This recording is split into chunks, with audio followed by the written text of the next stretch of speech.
Okay, success can be a long way down the line for a lot of people, as a lot of people here know that. So how do you keep your artists motivated for more? Well, showing them the incentives and the change that they could make to their family, to their friends, and there's no better thing than living your dream. So it's about showing them the incentives, and it kind of depends on the artist though, to be honest, right?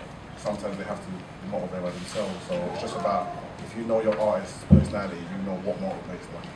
It's about just pushing that towards them. It's totally about feedback.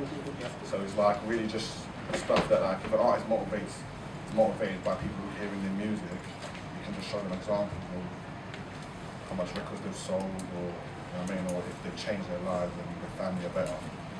So it's about them seeing real incentive of why they're doing it.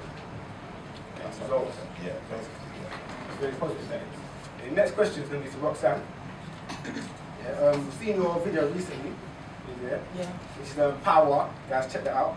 It's very like Kill Bill, Later, Knee Tap, you know, boxing in there, you know. So how did you come up with the creative?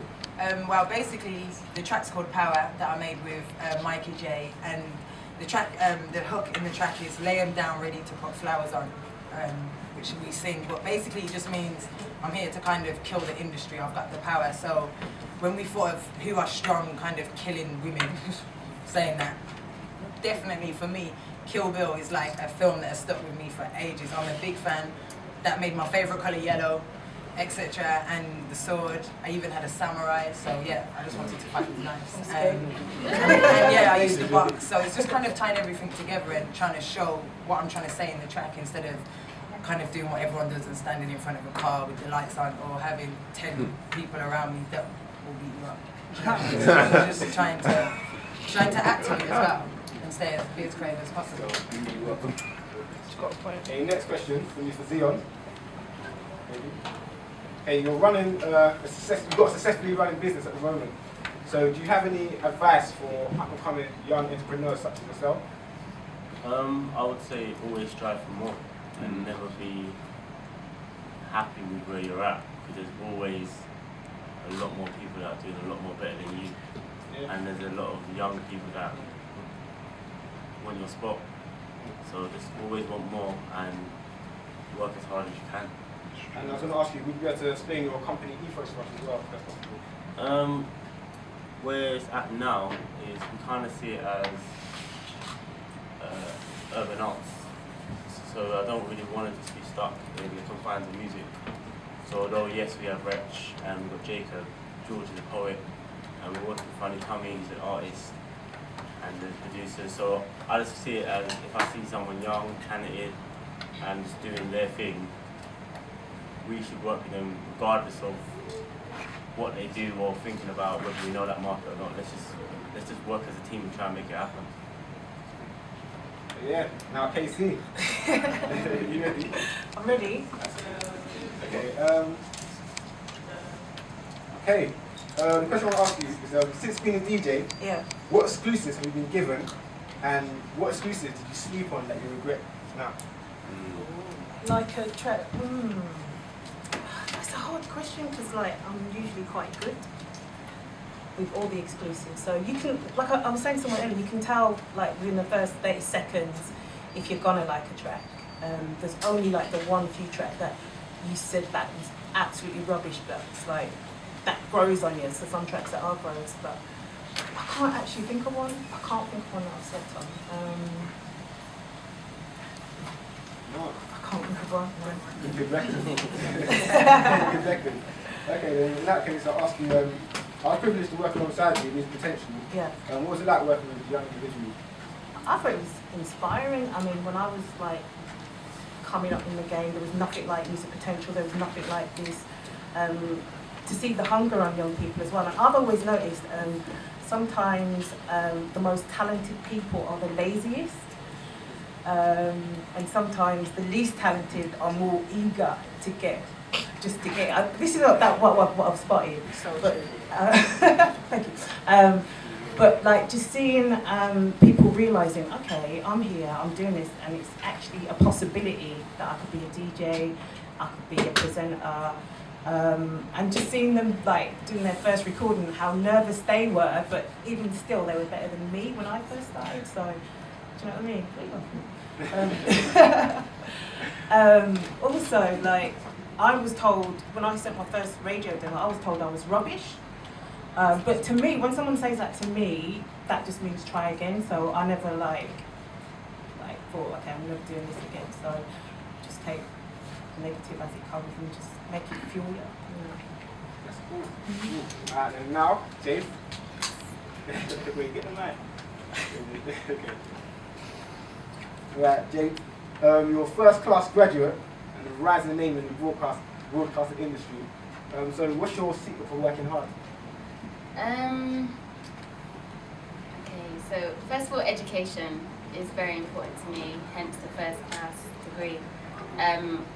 I do believe that going to university, staying in college and all that type of thing might not necessarily be something that you want to do, but it will kind of teach you discipline, and it will, there are rules. Like, we live in a world where there are rules you have to stick to, and it will teach you discipline, and generally you'll become a more rounded person. You'll learn about other people's cultures and stuff like that.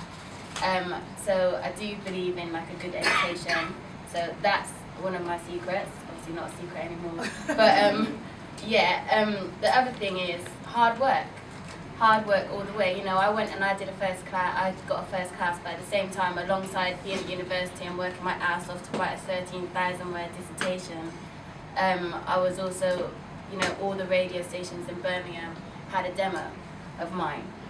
So outside of university and outside of your education, or outside, your main job, whatever it is you need to pay your bills with, just make sure that you are continuing to do whatever it is that you really want to do, whatever it is that your heart is set on, and work as hard as you can to do that. It might mean staying up late, it might mean 18-hour days, whatever it is, it's not too much as long as it's working towards your final goal. So it's a question for all of you, so I'm going to make it run this way this time.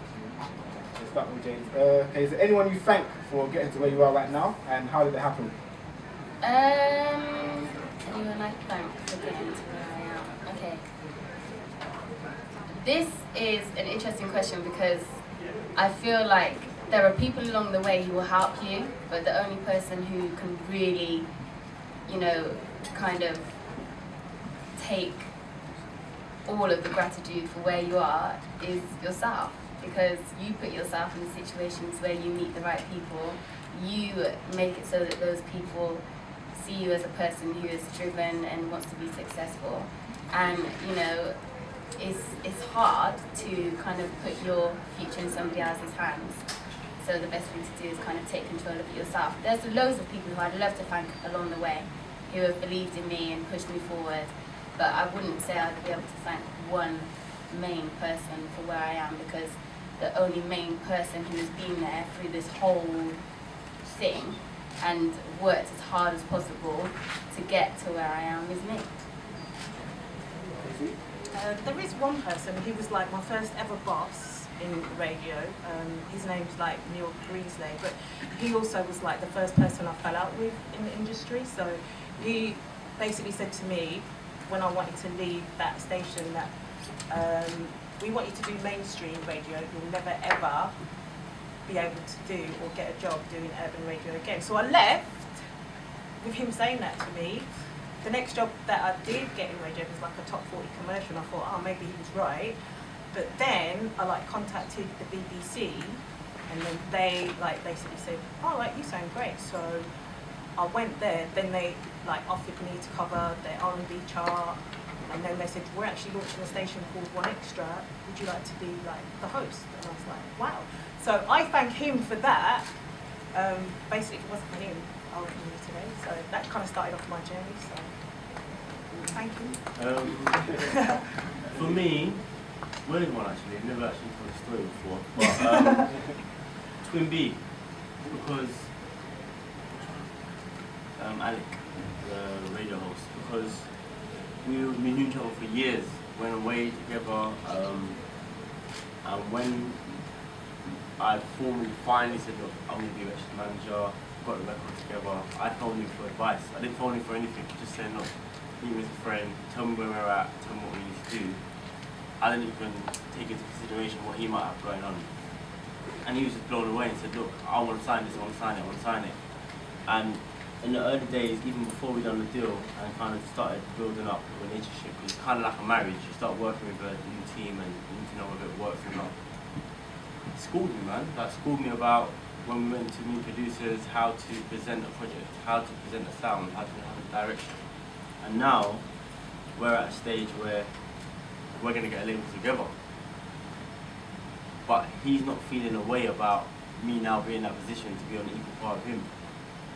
And that I can only thank him for, because some people might have been and thought, well, do you know what, I gave you the chance, and now we're on equal terms. So I was looking for it.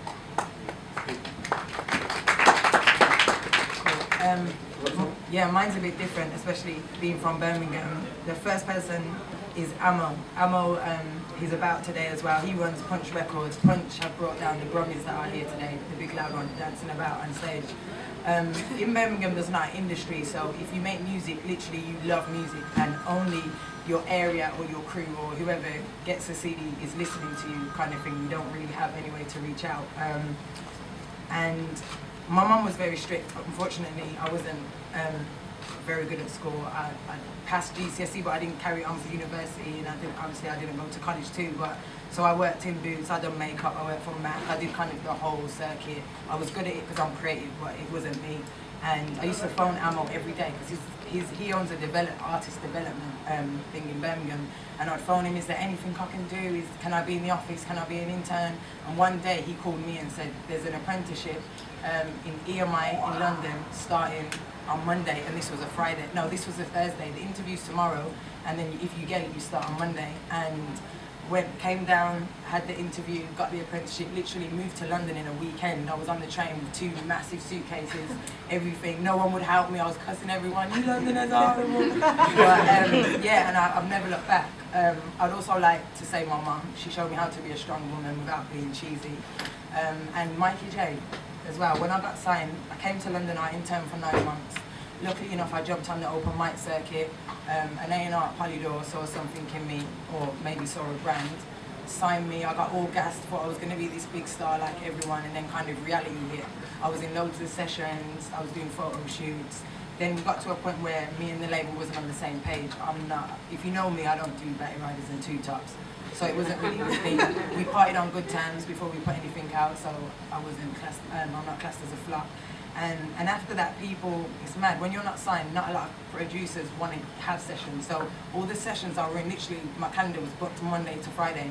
I left the label, do you know what, I'm busy, you know, no one wants to work with you because you're not putting anything out. So Mikey J, he called me, he's also one of my managers now. He called me, he sat down, I told him what I want to be, what I don't want to be, and literally he done the whole of my mixtape by 1 track, and saw something in me that everyone was going to give up on. So I'd like to say a big shout out and thank you to him.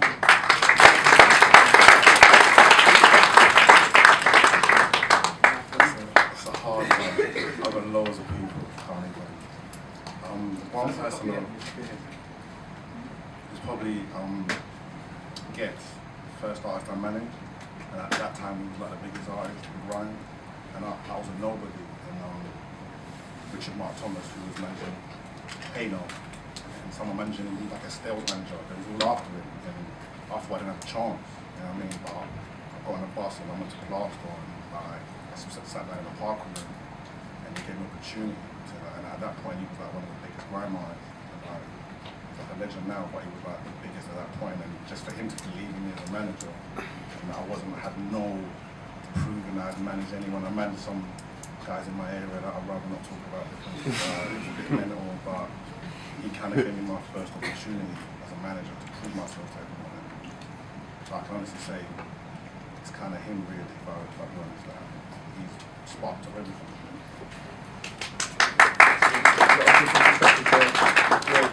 Great inspirational. Now I've done my speaking, so now it's time for you guys to have questions. I hope you prepare questions for everyone. That's what's cool, yeah. So I'm going to start for the first questions, Q&A session. Yeah.